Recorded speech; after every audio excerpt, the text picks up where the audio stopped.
عليكم ورحمة الله وبركاته. أهلا بكم في تلفزيون حلوان جنوب العاصمة مع صباح مناع ورمضان كريم.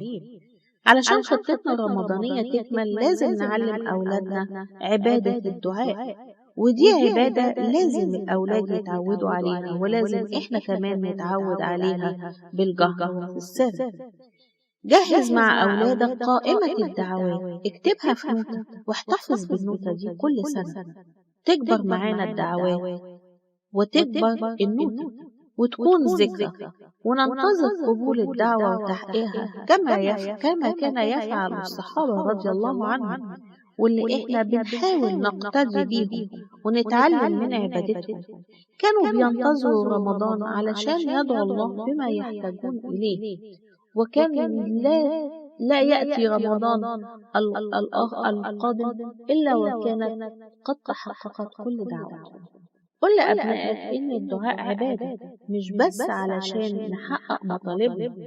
علم نفسك وأولادك ندعي بإيه، نقول لربنا إيه، وكيفية الدعاء وأهمية الدعاء، وإيه الدعوات اللي لازم تكون ثابتة في يومنا وفي كل صلواتنا.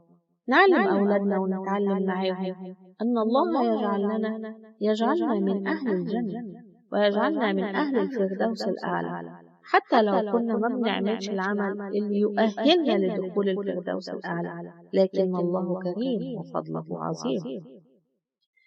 ندعي كمان أن نكون من أهل القرآن ومن حفظة القرآن. نعلم أولادنا الدعوة دي كمان نتعلمها معاهم. كمان ادعي للأم والأب وجدي وجدتي ومن علمني الخير برا بهم. ادعو كل ما تحتاجه من أمور الدنيا واكتبها. خلي ابنك وبنتك يكتبوا دعوتهم، حتى لو كانت لعبة، حتى لو كان فستان، حتى لو كان النجاح.